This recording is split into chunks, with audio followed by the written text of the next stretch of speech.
Vidéo révèle 7 secrets cachés de son génie politique. Et surtout, elle pose une question: qu'avons-nous fait de son héritage aujourd'hui? Si on oublie Toussaint, alors on a combattu pour rien. Premier secret, la religion comme diplomatie. Toussaint utilisait la religion comme un langage commun pour rassembler, inspirer, organiser la résistance. Derrière ses prières, il y avait une stratégie. Il libérait par la foi. Et aujourd'hui, on utilise la religion pour endormir le peuple. Ta souffrance est un test de Dieu. Pendant que d'autres vivent dans le luxe. Où est la foi qui libère? Où est la voix qui réveille? Deuxième secret, l'espionnage généralisé. Toussaint avait des espions chez les colons, dans les églises, chez les militaires. Il utilisait l'information comme arme. Aujourd'hui, on a WhatsApp qui éclaire la vérité dans le noir. Troisième secret, des accords secrets avec des colons. Toussaint a collaboré avec certains planteurs pour sauver l'économie, mais sous ces conditions. Ce n'était pas une soumission, c'était une prise de contrôle discrète. Aujourd'hui, les élites signent des accords, mais pour leur poche, pas pour le peuple. On nous vend pour quelques millions pendant que les enfants ont faim. Où sont les leaders stratèges, pas esclaves du pouvoir?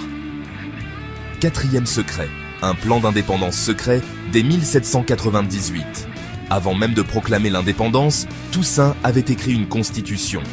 Il formait des cadres, organisait les bases, sans crier victoire trop tôt. Cinquième secret, utiliser les idées de la France contre elle. Il disait « liberté, égalité, fraternité ». Très bien, alors pourquoi sommes-nous encore esclaves? Il piégeait l'oppresseur avec ses propres mots. Sixième secret, refus de l'aide américaine. Les Américains lui ont proposé des armes. Il a dit non, parce qu'il savait, quand ils entrent, ils ne sortent plus. Aujourd'hui, on appelle MINUSTA, Kenya, GNB. On se dit, on ne peut pas se défendre seul. Où est passée notre dignité? Où est l'armée du peuple? Septième secret, sécurité personnelle ultra avancée.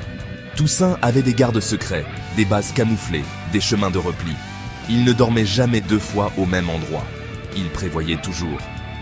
Toussaint n'était pas un ange. Mais il avait un plan, il avait un feu. Il voulait un pays libéré, pas seulement une illusion de liberté. Aujourd'hui, il ne s'agit pas de pleurer Toussaint, il s'agit de le réveiller en nous. Frères, sœurs, quel rôle joues-tu dans ce théâtre historique? Qui es-tu dans cette nouvelle révolution? Abonne-toi, partage cette vidéo et surtout, réveille-toi. Parce que si on oublie Toussaint, on perd toute notre mémoire.